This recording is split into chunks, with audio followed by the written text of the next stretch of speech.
अस्सलाम वालेकुम रहमतुल्लाहि व बरकातहू। वालेकुम असम साहब, सलाम आज का जो वरहमतुल्लाह। पॉडकास्ट है वो हम इस टॉपिक पे करना चाह रहे हैं कि हमारा जो सोशल मीडिया का यूज़ है और हम जो भी उसमें जो भी कंटेंट हम कंज्यूम करते हैं या हम यूज़ करते हैं, और दूसरी साइड से हम जो भी कंटेंट प्रोड्यूस करते हैं, क्या वो बामकसद है, क्या उसका कोई पर्पज़ है, क्या वो मुस्बत है, क्या वो हमारे लिए और औरों के लिए यूज़फुल है और हेल्दी है।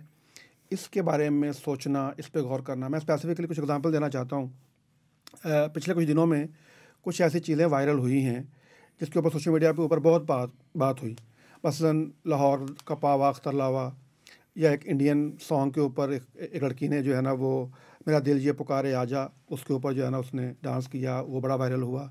इससे कुछ देर पहले, ग़ालिबन 1 साल पहले की बात है, कि वो जो ये मैं हूँ, ये मेरे फ्रेंड हैं और हमारी पार्टी हो रही है। अच्छा, ये एक ऐसा कंटेंट था कि जिसमें बज़ाहिर कोई मकसदियत नहीं है, कोई पर्पस नज़र नहीं आता, उसके अंदर कोई, जिसकी कहते हैं उसकी कोई वैल्यू नहीं है उसके अंदर।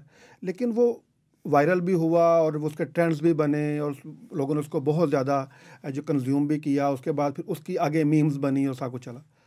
तो सवाल ये है कि इस तरह का बेमकसद और बेफ़ायदा और लायानी जो कंटेंट है, उसका उसके क्रिएट करने में, उसके इतने ह्यूज लेवल पर कंज्यूम करने के पीछे क्या नफ्सियात काम करती है? देखिए, ऐसा है कि जो ख़ासकर सोशल मीडिया के हवाले से मैं 2-3 बातें जो हमारे मेरे करना चाहूँगा। सबसे पहले तो अब हम ना सोशल मीडिया कंज़्यूमर नहीं रहे, बल्कि मैं तो ये कहता होता हूँ कि आप सोशल मीडिया कस्टमर हैं।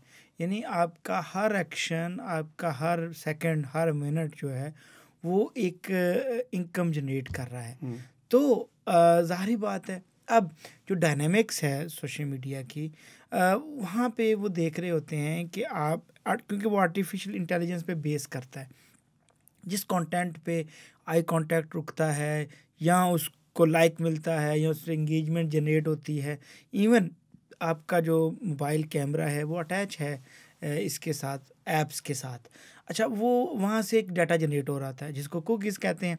वो जो कुकीज़ हैं वो ये डिसाइड कर रही होती हैं कि किस कंटेंट पे लोग रुक रहे हैं, उसको देख रहे हैं और टाइम दे रहे हैं। मतलब ऐसे मिनिमम उसका टाइम है कि 3 सेकंड जहाँ पे आप रुके हैं तो वो आपके जज में हो जाएगा, यानी वो डाटा में आ जाएगा कि यहाँ पे लोग रुक रहे हैं। अच्छा, जैसे ही वहाँ पे रुकते हैं तो वो एक सिस्टम है आर्टिफिशियल इंटेलिजेंस का, या उसका एल्गोरिदम्स होते हैं। एल्गोरिथम है कि वो उसको प्रमोट करना शुरू कर देता है, वो फिर आपको ज़्यादा सामने आना शुरू हो जाता है। ये है कि उसकी टेक्निकल साइड। दूसरी साइड ये है कि हकीकत ये है कि इस तरह की जो चीज़ें आ रही हैं बहुत ज़्यादा, मतलब कुछ दिनों में कोई ना कोई चीज़ ऐसी जनरेट होती है, और वो उसकी मकसद ये है कि हमारे यहाँ, क्योंकि सोशल मीडिया को अभी तक एज ए सारफ तो हम ले रहे हैं, लेकिन हम समझ नहीं पाए कि इसकी डायनामिक्स क्या हैं और इसके पीछे मकासद क्या हैं, और ख़ुद हमें इसको यूज़ करते वक्त कौन सी एथिक्स का ख्याल रखना है। मसलन जो ट्रेडिशनल मीडिया है ना, टीवी और अखबार, उस वक्त तक हम ये कहते थे कि जी मीडिया को ये करना चाहिए, मीडिया एथिक्स ये हैं, मीडिया को प्रोडक्शन करते वक्त इन चीज़ों का ख्याल रखना चाहिए। मेरा ख्याल है कि आज ये वक्त है कि हम बात करें कि यूज़र एथिक्स कितनी ज़रूरी है, क्योंकि सोशल मीडिया की जो डायनामिक्स हैं वो यूज़र एथिक्स पे ज़्यादा बेस करती हैं। बहुत अच्छा कंटेंट बना होता है, सब कुछ पड़ा होता है, लेकिन वो वायरल नहीं होता, और इस तरह की बहुत सी चीज़ें वायरल हो जाती हैं। उसकी वजह क्या है कि यूज़र वहाँ पे रुक रहे हैं, यूज़र उसको प्रमोट कर रहे हैं, यूज़र उस पे आई कांटेक्ट जनरेट कर रहे हैं, जिस वजह से वो वायरल भी होता है। तो हमें जो है ना आज, क्योंकि फेज़ होते हैं सोसाइटी, किसी भी सोसाइटी में पहले टेक्नोलॉजी आती है, फिर प्रोपेगेट होती है, अडाप्ट करते हैं, और फिर वो फेज़ आता है कि जब उसकी एथिक्स का या उन चीज़ों का ख्याल भी रखना पड़ता है। मसलन शायद अब आज से पहले नहीं, अब लोग थोड़ा सा इस तरफ देखना शुरू हो गए हैं कि कॉल का टाइम होना चाहिए, अपना बहुत सी चीज़ों के उसका ख्याल रखना लग। तो हमें जो बात करने की ज़रूरत है इस हवाले से कि हम यूज़र एथिक्स पे बात करें, और दूसरा मकसदियत पे बात करें। मीडिया की जो थ्योरी है ना, मीडिया के वहाँ पे कहा जाता है कि आप अगर इनोसेंट यूज़र हैं, तो इसका मतलब अगर आपका मीडिया यूज़ करते वक्त कोई मकसद नहीं है, तो आप किसी और के मकसद को फुलफ़िल करेंगे। ठीक है, मसलन अगर आपको नहीं पता कि मैं सोशल मीडिया यूज़ करते वक्त अभी किस लिए आया हूँ यहाँ पे, मतलब आप रैंडम देखते रहें, इसका मतलब है आप दूसरों के मकसद को सर्व कर रहे हैं, आप उनके कस्टमर के तौर पर उनकी चीज़ें, उनकी इकोनॉमी जनरेट कर रहे हैं आप। असलम साहब, इसमें ना ये हमारा आज का ये जो टॉपिक है, इसके पीछे जो मकसद है, असल में ये इसके पीछे भी एक मकसद है ना। वो मकसद ये है कि हमारा दीन जो है वो हमें कहता है कि आपने बामकसद अपनी ज़िंदगी भी गुजारनी है। आपकी ज़िंदगी का एक मकसद है, और उस मकसद के साथ ज़िंदगी गुजारने के बाद आप यहाँ से जब आप जाएंगे तो आपने अल्लाह के हुजूर पेश होना है, और आपने वो जो नामा अमाल है उनका हिसाब देना है। इस हवाले से दो चीज़ों की तरफ मैं इशारा करना चाहता हूँ। एक तो ये है कि कुरान करीम की आयत है, सूरह मोमिनून की 18वें पारे में आयत नंबर 3 है कि वहाँ पे अल्लाह ताला ने कामयाब लोगों की खुसूसियात का जिक्र किया कि ईमान वाले कामयाब हो गए, और जब उनकी खुसूसियात का जिक्र फरमाया तो उसकी जो दूसरी खुसूसियत फरमाई नमाज के बाद, वो ये थी कि वल्लज़ीना हुम अनिल लगवी मोरिज़ून, कि ये वो लोग हैं जो लगव से एराज़ करते हैं, यानी लायानी फजूल बेकार बातों से ये इज्तनाब करते हैं। यानी जो ईमान वाले हैं वो फलाह पाएंगे, और इन ईमान वालों की मुफलिहून की जो खूबियों में से नमाज के बाद जो दूसरी खूबी बयान की कुरान सूरह मोमिनून में, वो ये थी कि ये लोग लगव चीज़ से एराज़ करेंगे। अच्छा, इसी तरह से अल्लाह के रसूल सल्लल्लाहु अलैहि वसल्लम का एक फ़रमान है कि जिसका मफ़हूम ये है कि इस्लाम, आदमी के इस्लाम की खूबी और हुस्न ये है कि वो लायानी चीज़ों को छोड़ दे, बिल्कुल ठीक है, जो फजूल और बेकार बातों को छोड़ दे। अच्छा, अब अगर दोनों को मिक्स करें कि कुरान की आयत भी है, नबी करीम सल्लल्लाहु अलैहि वसल्लम की हदीस भी है, तो एक मुसलमान को, वैसे तो ये हदीस और ये आयत जो है वो बिलअमूम हमारी पूरी ज़िंदगी पर मुहित है कि हम अपनी हर चीज़ के बारे में ये सोचें, ये गौर करें कि मैं जो काम कर रहा हूँ ये बामकसद है कि नहीं है, इसका कोई दुनिया का या आखिरत का फ़ायदा है या नहीं है, या इससे मुझे कोई नुकसान तो नहीं है। लेकिन बिलखसूस आज के दौर में चूँकि हम बात कर रहे हैं मीडिया की, बात कर रहे हैं डिजिटल मीडिया की, बात कर रहे हैं सोशल मीडिया की, तो इसको यूज़ करते वक्त भी हमें इस बात की तरफ सोचना है कि मैं जो बात, ये जो मैं चीज़ देख रहा हूँ, या इवन मैं जो चीज़ बना रहा हूँ और मैं प्रोड्यूस कर रहा हूँ, क्या इसका कोई फ़ायदा भी है, कहीं ये लगव तो नहीं है, कहीं ये लायानी तो नहीं, क्योंकि लगव और लायानी को तो मुझे छोड़ देने का हुक्म है, और सिर्फ बामकसद और जो किसी पर्पसफुल कोई चीज़ है उसको इख्तियार करने का और अडॉप्ट करने का हुक्म। आपने फरमाया कि हमारी जो मीडिया एथिक्स है, हमें इसको ज़रा हमें स्ट्रॉन्ग करने की ज़रूरत है, और उसके साथ साथ हमें इस बात की तरफ गौर करने की ज़रूरत है कि इसकी मेरा सोशल मीडिया यूज़ करने का मकसद क्या है, पर्पज़ क्या है। और हम, अच्छा, आपने एक हल्का सा आपने जिक्र किया कि ये फेजेस होते हैं सोसाइटी के, कि एक स्टेज में उसके पास मीडिया आता है, उसको वो कंज्यूम करता है, उसको आगे चला जाता है। लेकिन ये वाले मसाइल जो हम आज बात कर रहे हैं, ये बामकसद कंटेंट का, ये मसला तो यूरोप को भी दरपेश है, ये तो वेस्ट को भी दरपेश है कि उनका भी ये वक्त खा रहा है ये सोशल मीडिया का यूज़ जो है। तो हम एक मुसलमान मुआशरा होते हुए अगर हम इस हमारी जो यानी गाइडलाइन है कुरान की और सुन्नत की कि हम लायानी चीज़ों को छोड़ दें, अगर हम इस चीज़ को अपने लिए एक प्रिंसिपल बनाएं और एक असूल बनाएं कि हमने सिर्फ बामकसद कंटेंट जो प्रोड्यूस करना है और बामकसद कंटेंट जो है वो हमने कंज्यूम करना है या उसको हमने यूज़ करना है, तो शायद हम ज़रा एक हेल्दी और एक बेटर जो है वो सोसाइटी की तरफ जा सकते हैं। और दूसरा वो जो आपने फरमाया कि कस्टमर इकॉनमी है, कि वो अगर आप का कोई मकसद नहीं है तो आप किसी के जो कस्टमर होते हैं, तो हम ये चाहेंगे इससे अगला जो फेज़ है कि आप जब हमारे सामने कोई चीज़ आई है, आपने जिक्र किया कि 3 सेकेंड को वो कैलकुलेट नहीं करता, कि अगर आपके सामने एक चीज़ आई है और आपने 3 सेकंड के अंदर अंदर उसको स्किप कर दिया है, उसको आगे चले गए हैं, वो उसमें नहीं आएगा, उसमें एल्गोरिथम में नहीं आएगा।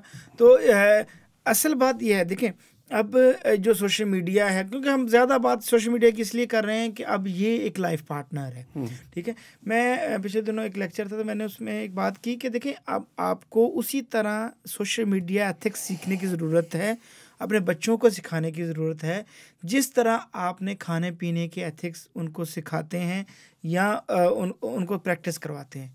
मसलन हम बच्चों को सिखाते हैं कि कैसे खाना है, दाएं हाथ से खाना है, वगैरह वगैरह। और कितना देखो, खाना एक बड़ी हेल्दी चीज़ है, हम अगर एग्जांपल लें, ठीक है, लेकिन एक हद से ज़्यादा आप कोई चीज़ खा लेंगे तो वो क्या करेगा, आपके जिस्म को नुकसान पहुँचाएगा, फ़ायदा नहीं पहुँचाएगा, ठीक है। इसी तरह मौसम को ख्याल ना रखते हुए कुछ चीज़ खाएंगे तो भी नुकसान पहुँचाएगा। यानी जो सबसे हमारी बड़ी ज़रूरत एक इंसानी जिस्म की है वो खाना और पीना है। अगर वो भी उसमें आप उसको रूल्स कह लें या उसके भी एथिक्स कह लें, उनका ख्याल नहीं रखेंगे तो वो भी आपके लिए नुकसानदेह चीज़ है।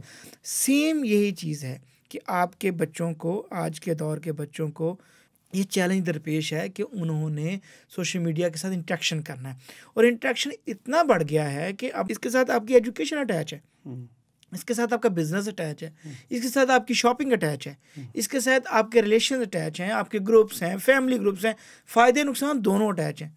मसलन अब अवॉइड करना भी चाहें तो नहीं कर सकते, यानी अब ये बहस नहीं हो सकती कि हम इसको अवॉइड कर दें। अच्छा, अवॉइड नहीं जब करना, ये सेम ऐसे ही है कि जैसे खाना पीना अवॉइड तो नहीं हो सकता ना, ठीक है। अच्छा, जब अवॉइड नहीं कर सकते तो अब आप उसकी एथिक्स सीखने की ज़रूरत है। एज ए यूज़र आप एथिक्स सीखें और प्लान करें कि इसके हवाले से हम कितना इसको बेनिफिशियल बना सकते हैं। जब आप इस तरह की प्लानिंग में सोचने में आ जाएंगे, वालिदैन आपके साथ प्रैक्टिस करेंगे और वो अल्टरनेट्स पे जाएंगे, ठीक है। बहुत से लोग आप इधर ही देखेंगे, ये वायरल भी हुई हैं, बहुत से लोगों ने नहीं देखी होंगी, ठीक है। अच्छा, दो चीज़ें और भी हैं, हम कई चीज़ों को देखते हुए वायरल करते हैं, कई चीज़ों को इस नज़र से जी वो क्या था वो भी ढूंढने, तजस्सुस, इसमें भी हमें इस्लामी तालीमात में मौजूद हैं कि तजस्सुस में भी ना पढ़ें। मसलन हमारे यहाँ कोई चीज़ आ जाए हल्की फुल्की तो बहुत से लोग तजस्सुस में उसको सर्च करके वायरल करा देते हैं, ठीक है। वायरल होने का क्या रूल क्या है? वो यही है कि जो कीवर्ड ज़्यादा सर्च हो रहे हैं, जो चीज़ ढूंढी जा रही है, वो आपके टाइमलाइन पर ज़्यादा से ज़्यादा आ जाएगी। जी, वैसे ना आपने बड़ी अहम बात कही है कि ये अब ना हमारी ज़िंदगी का एक एसेंशियल पार्ट हो गया है, ये सोशल मीडिया और डिजिटल मीडिया। तो अब ज़रूरत इस बात की है कि हम उसको जो आपने मैं समझ वही टेक्निक है कि आप इस बात को इस तरह देखें कि मैं इसको क्यों यूज़ कर रहा हूँ, why. You should find your Y.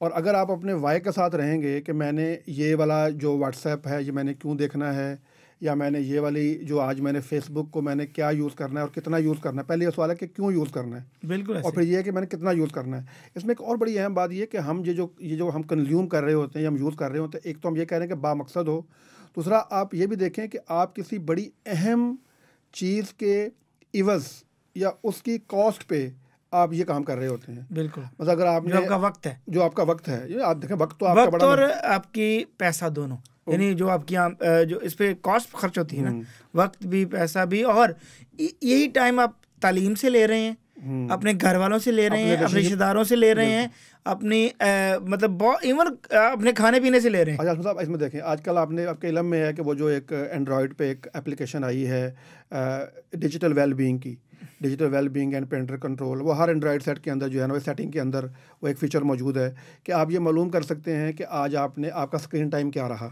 बिल्कुल ऐसे, आज आपने कितना जो है मोबाइल देखा, कितनी दफ़ा आपने अनलॉक किया है, कितने घंटे जो है वो आपने फेसबुक यूज़ किया है, कितने घंटे आपने यूट्यूब यूज़ किया है। और मैं समझता हूँ, देखें अब गूगल को ये बात, अब गूगल लोगों को पढ़ा रहा है और सिखा रहा है और समझा रहा है कि आप अपना जो सोशल मीडिया टाइम है उसको मैनेज करें। आप देखें कि आपने फेसबुक कितना यूज़ किया था आज सारे दिन में, या कल कितना यूज़ किया था, और आज आपने कितना यूज़ करना है। You should manage your self. अब वरना क्या होगा कि अगर आप इसको रैंडमली देखते रहेंगे, और मैं समझता हूँ, देखें ये हर एक का मसला है, हमें भी बाज़ दफ़ा ये मसला दरपेश होता है कि आप ऐसे ही एक व्हाट्सएप मैसेज चेक करने के लिए फ़ोन खोलते हैं और फिर अगले 15-20 मिनट आधा घंटा उसी में गुजर जाता है, एक से अगली, अगले से अगली, अगले से खुली। और यकीनन फिर एक तरफ हम ये कहते हैं हमारे पास वक्त नहीं है।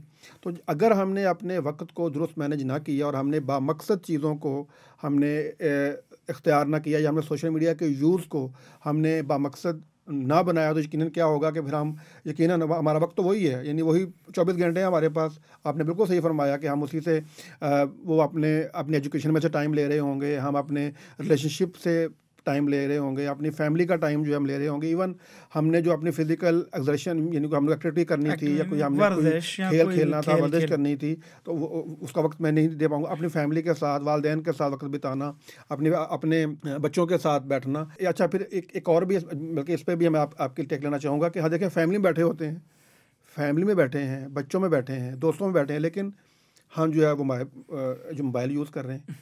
अब देखें, ये आप इम्पोर्टेंस किसको दे रहे हैं? मोबाइल फ़ोन को दे रहे हैं, ना कि अपने उस रिलेशनशिप को जिसके साथ आप बैठे हुए हैं। तो मेरा ख्याल है जो मकसदियत है, अगर जब तक उसको डिफ़ाइन नहीं करेंगे तो हम उसको जो है ना वो एक हेल्दी एनवायरनमेंट क्रिएट नहीं कर सकते अपने लिए। बिल्कुल ऐसे ही। देखिए, आपको ये जिस तरह ज़िंदगी के दीगर आपकी एक्टिविटीज़ हैं ना, ये एक्टिविटीज़ भी है, हम अवॉइड करने की बात नहीं कर रहे थे हम, लेकिन ये ज़रूर कह रहे हैं कि आप अपने मैनेज ज़रूर करें, अपने टाइम को मैनेज करें, और अच्छा, एक तो ये कि इसको टाइम कितना देना है, और दूसरा ये कि वो टाइम कहाँ यूज़ करना है। अच्छा, एक अहम चीज़ जो आप कह रहे थे ना, अख्तर लावा या फलाना ये चीज़ें, ये भी सोशल मीडिया और इसकी आर्टिफिशियल इंटेलिजेंस का रूल है कि किन चीज़ों को आप आई कांटेक्ट और एंगेजमेंट ज़्यादा देते हैं तो वो आपके सामने ज़्यादा आती हैं। मसलन किसी को क्रिकेट पसंद हो सकती है, वो जैसे क्रिकेट का क्लिप आता है वो उसको प्ले करता है, ठीक है। और किसी को ख़ास मसलन दीनी लेक्चर्स वो पसंद करते हैं। अच्छा,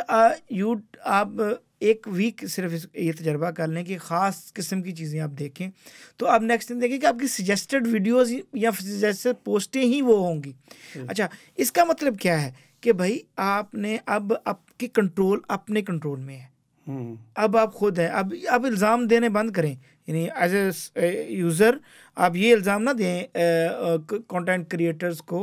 मतलब मैं ये नहीं कह रहा कि उनका कोई है नहीं, लेकिन असल बात ये है कि आप खुद कंट्रोल में हैं। अब जिन वीडियोस को आपने ज़्यादा टाइम दिया है वही वीडियोस आपके सामने आएंगे, जिन पोस्टों को आपने ज़्यादा टाइम दिया वो जहाँ आप रिएक्शन दे रहे हैं, चाहे नफ़रत से देख रहे हैं चाहे मोहब्बत से देख रहे हैं। मतलब ये भी होता है कि आप कहते हैं ज़रा वो क्या एक वल्गर वीडियो है ये, वो ढूंढते हैं हम, ठीक है। तो भाई आप उसके प्रमोटर हैं, आप उसके प्रमोटर भी हैं। आप उन मीडिया प्लेटफार्म्स को या सोशल मीडिया प्लेटफार्म्स के कस्टमर और उनको आमदन देने वाले हैं जिन मीडिया प्लेटफार्म्स पे वो सारा वल्गर मटेरियल क्रिएट हो रहा है। मतलब अगर आपने सर्च में लिख दिया वो, हाँ जी, तो उसको पता चल गया एल्गोरिथम को कि आपको ये वाली चीज़ चाहिए, तो उस तरह चीज़ें आपको दिखाएगा। देखिए, अब आप मासूम नहीं हैं। अब ये नहीं है कि जी मेरा क्या कसूर है कि मेरी वीडियो मेरे सामने एक, ऐसा नहीं है। अगर आपने उस वीडियो को अहमियत दी है और उस पोस्ट पे टाइम दिया है, आपने उसको पैसा दिया है, ठीक है। यूट्यूब भी पैसे देता है, फेसबुक भी सारे पैसे देता है, यानी बाकायदा एक जब आपने उसको पैसा दे के स्ट्रॉन्ग किया है तो वो वैसे ही कंटेंट क्रिएट करेगा। अगर आप चाहते हैं कि सोसाइटी में अच्छा कंटेंट क्रिएट हो, अच्छा कंटेंट सामने आए और अच्छे क्रिएटर सामने आए, तो भाई उनकी वीडियोस को टाइम दें, उनको देखें। यानी आज की एक सोशल मीडिया पे किसी की हेल्प या अच्छे कंटेंट क्रिएट करने की बड़ी वजह आप हैं। अगर आप उसको प्रॉपर्ली यूज़ सही कर रहे हैं, आप उस कंटेंट को टाइम दें, आप उस कंटेंट को देखें। जो MBs यूज़ होते हैं, इंटरनेट यूज़ होता है सोशल मीडिया साइट्स पर, इसके इवज पेमेंट्स होती हैं, ठीक है। तो अगर आप उन चीज़ों को अपना टाइम दे रहे होंगे या अपना जो उनको आप आमदन जनरेट करके दे रहे होंगे, तो इसका मतलब आप उसके प्रमोटर हैं। अगर अच्छे कंटेंट को दे रहे हैं तो आप अच्छे कंटेंट के प्रमोटर हैं, और यही वो यूज़र एथिक्स हैं। अजमल साहब, इसमें मुझे लगता है हमें ना अपने देखने सुनने वालों को ना हमें कोई इसका हल जो बताना चाहिए। मैं जो मैंने शुरू में एक आयत और एक हदीस का हवाला दिया ना कि लाजानी चीज़ों को छोड़ना, बिल्कुल ऐसे। अच्छा, अगर आप अब जैसा आपने कहा कि बामकसद कंटेंट को आप टाइम दें, बामकसद कंटेंट को आप देखेंगे तो वो आगे आएगा। अच्छा, मैं भी इसमें ना एक हदीस आपको कोट करनी चाहिए, यानी मुझे आ रही याद, मैं सुनता होता था और बड़ी ज़बरदस्त है कि नबी अकरम सल्लल्लाहु अलैहि वसल्लम की एक हदीस है कि जो एक अच्छी महफ़िल और बुरी महफ़िल की मिसाल ये है कि अच्छी महफ़िल ऐसे ही है जैसे इसकी खुशबू की दुकान, ठीक है। अच्छा, आप वहाँ से कुछ ना भी ख़रीदें ना तो खुशबू आएगी, तो खुशबू ज़रूर आएगी। और बुरी महफ़िल की मिसाल ये है कि वहाँ पे आप रुके भी, वो है जहाँ आग जली हो तो आप उसके करीब से, अच्छा, अब ये कई दफ़ा वो आपको जलाती नहीं है, लेकिन उसकी तपश या उसकी धुआं या कहीं पे हो या बदबू आपको तक ज़रूर पहुँचती। अच्छा, सोशल मीडिया भी यही है।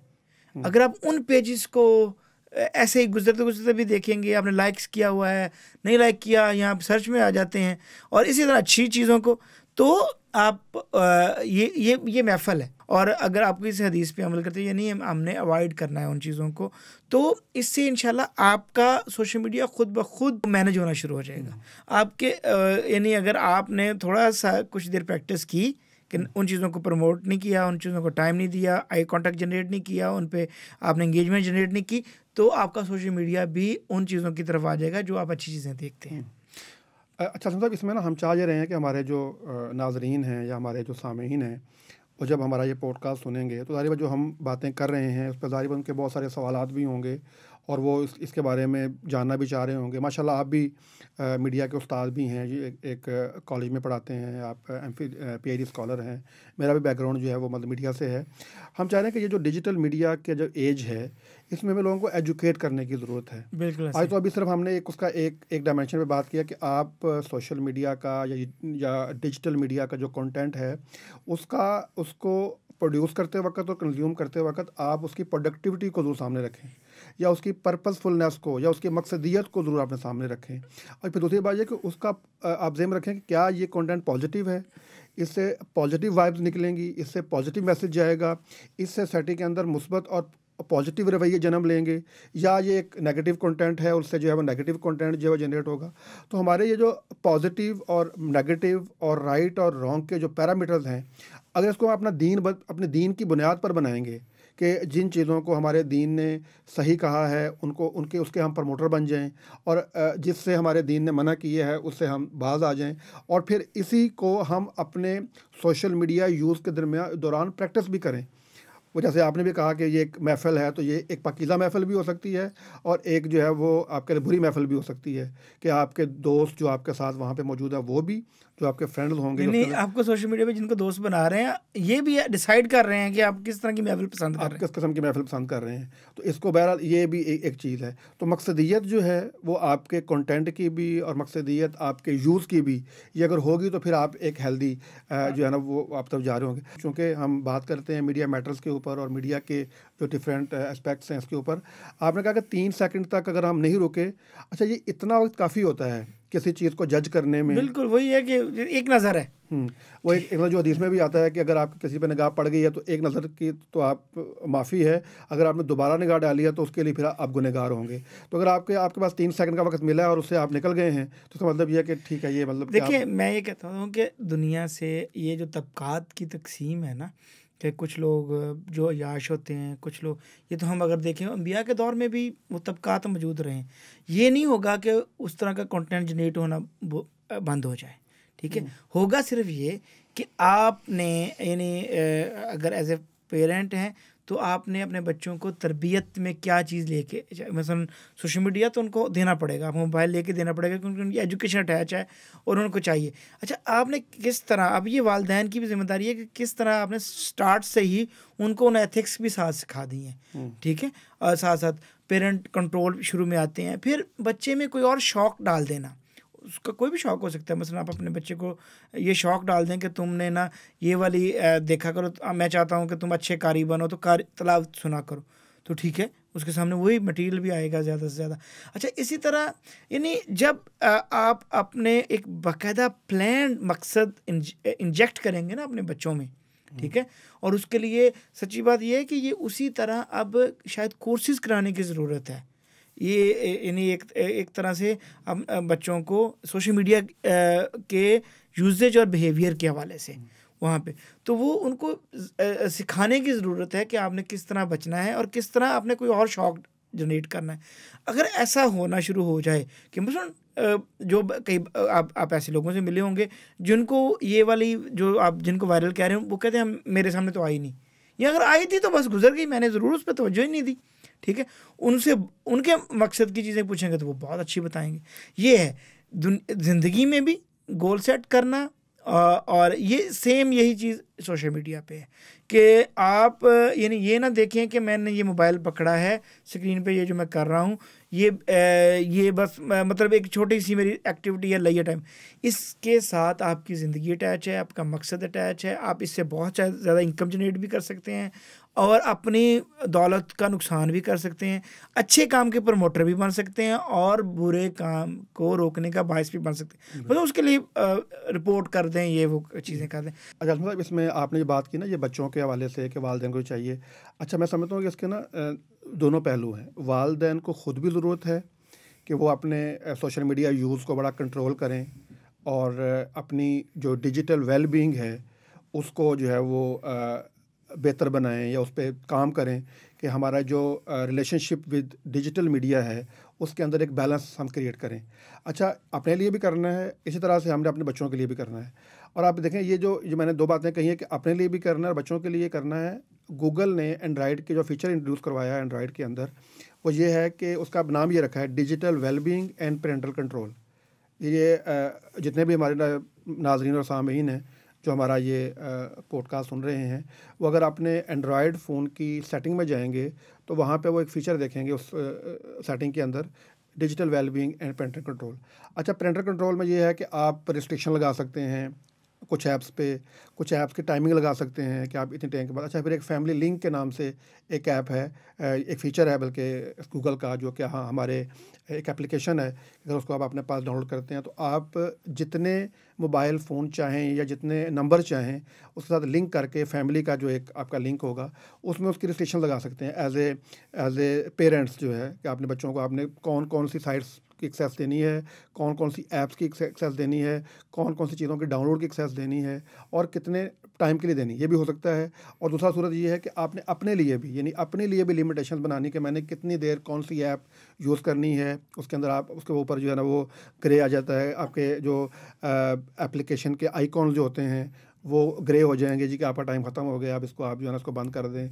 या इवन आपने उसके ऊपर जो अगर टाइमर लगाई हुई है तो उस टाइम पे जो है आपका मोबाइल फ़ोन जो ग्रे हो जाएगा कि जी बस आपकी लिमिट आज ही ख़त्म हो गई है, तो अब आप जो है ना उसको यूज़ ना। तो ये यानी आपको सपोर्ट करने के लिए ये कि अगर आप अपने सोशल मीडिया यूज़ को लिमिट करना चाहते हैं या स्पेसिफिक करना चाहते हैं तो आप उसको इस तरह से कर सकते हैं। तो ये ऐप्स जो हैं और ये जो इसकी फ़ीचर्स हैं इसको आप यूटिलाइज़ करें। उसके साथ साथ मैं ये भी ऐड करना चाहता हूँ, देखें हम आज ये बात कर रहे हैं ना क्योंकि हमारे यहाँ तो अभी अभी आया, ये पिछले कोई मतलब अब करीब 4-5 साल हुए हैं ये डिजिटल मीडिया और सोशल मीडिया की इतनी ज़्यादा जो है बूम आया हमारे यहाँ। लेकिन वेस्ट जो है वो तो इसको पिछले 15 साल से 20 साल से उसको जो है वो इस्तेमाल कर रहा है। अच्छा, उसके यहाँ भी अब ये इस बात की सैचुरेशन हो गई हुई है कि यार ये हमारा वक्त खा रहा है, ये हमारे रिलेशनशिप को जो है ना वो डैमेज कर रहा है, ये हमारी जो प्रोडक्टिविटी है उसको, जो हमारी क्वालिटी ऑफ वर्क है उसको जो है ना वो ये इफ़ेक्ट कर रहा है। तो अब हमें ये ज़रूरत है कि हम इसको रेगुलेट करें। इसको उसको नाम दिया डिजिटल वेलबींग का, बल्कि अब डिजिटल सिटीजनशिप और डिजिटल वेलबींग इसके ऊपर बात हो रही है वहाँ पे कि अब डिजिटल वर्ल्ड में एक सिटीज़न को कैसे बिहेव करना चाहिए और इस डिजिटल मीडिया के साथ इंटरेक्ट करते वक्त कैसे उसको करना पड़ेगा। तो मैं चाह रहा हूँ कि इंशाल्लाह आइंदा कुछ पॉडकास्ट जो है उसके ऊपर भी करेंगे कि व्हाट इज़ डिजिटल वेलबींग और व्हाट इज़ डिजिटल सिटीजनशिप, कि अगर हम एक जो इस डिजिटल वर्ल्ड का शहरी है उसको, अब जैसे आपने शुरू में कहा ना कि एथिक्स उसको सिखाने की ज़रूरत है और उसको जो है वो हमें कुछ वैल्यू सिखाने की ज़रूरत है, कुछ प्रिंसिपल्स हमें सिखाने की ज़रूरत है। तो वो अगर हम सीखेंगे तो फिर हम इस डिजिटल वर्ल्ड के साथ बहुत हेल्दी हमारा रिलेशनशिप जो है वो हो सकता है। बिल्कुल ऐसा ही है। मतलब मैं ये चाह रहा हूँ कि जिस तरह हम बाकी एजुकेशन साथ लेके चलते हैं तो बिल्कुल ऐसे ही वो, चाहे फॉर्मल हो या इनफॉर्मल वे में हो, कि वो स्कूल से शुरू होकर, यानी सबसे पहले तो घर, ठीक है, घर में आप अपनी इस तरह पेरेंटल कंट्रोल हो, आप चीज़ों को देखें। देखें ये चीज़ें आपको आपके बच्चे के लाइफ के लिए ज़रूरी हैं। मसलन अगर वो किसी ऐसी एक्टिविटीज़ में जा रहा है तो बाज़ औक़ात वो साइबर क्राइम की तरफ जा सकता है, वो खुद या उसको शिकार हो सकता है साइबर क्राइम का। अब ओपन ही ये इस मोबाइल को ओपन तो दे ही नहीं सकते। ये बिल्कुल ऐसा ही है कि आप एक वेपन नहीं दे सकते बच्चे को। जिस तरह आप अपने बच्चे को वेपन देते वक्त आप एहतियात करते हैं ना कि भी वो चला देगा, ठीक है, सेम इसी तरह मोबाइल फ़ोन भी एक वेपन है। आप उसको ओपनली नहीं दे सकते उसको, क्यों? क्योंकि वो जब यूज़ करेगा वहाँ पे इवन आपके साथ अकाउंट्स अटैच हैं, आपके साथ वहाँ पे एक क्लिक करेगा तो आपका डाटा वहाँ से जा सकता है, आपकी तस्वीर जा सकती हैं, फ़ोन करे अपने mobile, even bank accounts attach हैं। तो ये सारी चीज़ें, एक बात तो ये है कि आपने उसको ओपन ना दें, आप उस पर कंट्रोल दीजिए, जो पेरेंटल कंट्रोल है या वैसे लॉक का सिस्टम है या कौन कौन सी ऐप यूज़ करनी वो देखें।